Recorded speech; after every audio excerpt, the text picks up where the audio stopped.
Doctor Mukund जी श्रीवास्तव, कबीर चौरा में skin विभाग में पोस्टेड हूँ।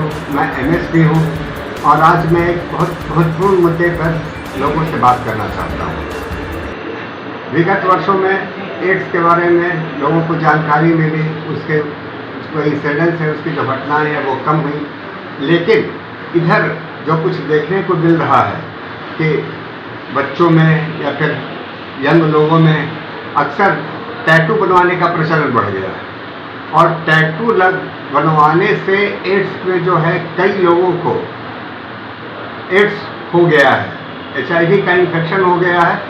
एड्स और एचआईवी में थोड़ा सा मैं अंतर स्पष्ट कर दूं कि जो इन्फेक्शन शुरू में होता है वो एचआईवी का होता है और वही एचआईवी का इन्फेक्शन, चूँकि उसकी कोई कारगर दवा आज तक है नहीं, तो वो जो बॉडी में इन्फेक्शन जाता है तो वो धीरे धीरे करके बढ़ता चला जाता है। और एचआईवी में एक बेसिक अंतर है, वो मैं लोगों को स्पष्ट करना चाहूँगा कि जब किसी को इन्फेक्शन होता है तो वो एचआईवी का एक वायरस है, उसका इन्फेक्शन होता है और चूँकि उस इन्फेक्शन का फल ये होता है कि बॉडी के अंदर जो प्रतिरोधक शक्ति है वो कम होने लगती है और कम होते चूँकि इसकी कोई कारगर दवा है नहीं, तो उसको हम लोग किसी भी स्टेज पर बिल्कुल रोक नहीं सकते हैं।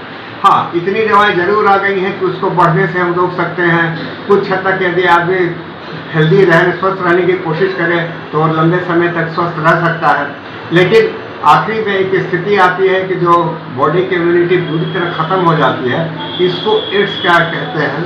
और वो आखिरी में होता है कि बॉडी की इम्यूनिटी से कुछ भी नहीं बच जाती है और छोटा छोटा इन्फेक्शन में बहुत विकराल रूप ले लेता है। तो ये कहाँ की बुद्धिमत्ता है कि छोटे से टैटू बनवाने के कारण कोई एचआईवी से इन्फेक्टेड हो जाए, फिर बाद में जिसका एंड रिजल्ट हम लोग जानते हैं कि एड्स होना है। तो ये लोगों में इस तरह के केसेस मुझे काफ़ी देखने वर्षों में, और तो मुझे लगा कि इस पर लोगों से मुझे बात करनी चाहिए। दूसरी चीज़ ये बताना चाहूँगा कि जो एचआईवी इन्फेक्शन होता है 4 तरह से होता है। पहला तो असुरक्षित कोई यौन संबंध होना है, उससे हो सकता है। दूसरा, किसी को यदि आप जानते हैं कि कई बीमारियों में ब्लड चढ़ाना पड़ता है, तो ब्लड यदि संक्रमित हो एचआईवी इन्फेक्शन से तो जो इस आदमी को ब्लड चढ़ता है उसको हो सकता है। तीसरी चीज, और इसके अलावा निडल प्रिक से भी हो सकता है। हाँ, एक चीज़ और है कि यदि किसी मदर को एड्स हो तो उसके बच्चे को भी होने की संभावना है। चौथी चीज़ होती है ये निडल प्रिक। इसके बारे में डिटेल तो डॉक्टर दीपिका खन्ना बताएंगे आपको, लेकिन ये एक चीज़ ये है कि इधर जो मुझे देखने में मिला कि कुछ गर्भवती महिलाएं टैटू बनवाने से एचआईवी पॉजिटिव हुई। अब बताइए उस बच्चे की क्या गलती है कि इसने कुछ नहीं किया, उसके मदर ने केवल टैटू बनवाया और उसके बच्चे को होने की संभावना बढ़ गई। तो ये एक अवेयरनेस है जो जानना लोगों को बहुत ज़रूरी है और बनारस में इस तरह का ट्रेंड काफ़ी चल रहा है। तो मेरी सबसे विनम्र प्रार्थना है कि या तो नीडल तुरंत बदलवा दें या फिर टैटू बहुत ज़रूरी न हो तो ना बनवाएं। बाकी नीडल प्रिक के बारे में अलग से डिटेल में डॉक्टर दीपिका खन्ना बताएंगे। मैं डॉक्टर दीपिका खन्ना, मैं चर्म रोग विभाग में एमडी कर रही हूँ। मैं आपसे जानकारी शेयर करना चाहती हूँ कि कैसे एचआईवी जो है नीडल प्रिक के द्वारा फैलता है।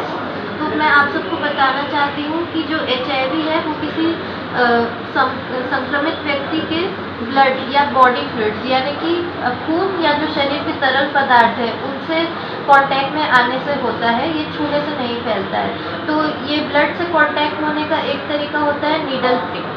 तो ये आपको 3-4 तरह से हो सकता है, जैसे कि आजकल चलन है टैटू बनवाने का। फिर दूसरा, कभी आप कहीं जांच करवाने जाए जिसमें आपका ब्लड निकालना हो, उसमें नीडल यूज़ होती है, या फिर ब्लड चढ़ाया जाता है तो उसमें नीडल यूज़ होती है, या कोई भी ऐसा प्रोसीजर आप कहीं भी करवाते हैं जिसमें आपका स्किन प्रिक होता है किसी भी शार्प चीज़ से या किसी नीडल से। तो आपको हमेशा ध्यान रखना है कि आप कोई टैटू करवाने जाए तो आप अच्छी जगह से करवाएं, कहीं मेले में या रोड साइड ऐसे ना करवाएं। और जब भी वो आपको चेक करना है कि जो भी वो नीडल यूज़ कर रहे हैं, जो इक्विपमेंट यूज़ कर रहे हैं वो फ्रेश है, पुराना उनके क्लाइंट है उनसे शेयर नहीं कर रहे हैं, new needle clean equipment use कर रहे हैं।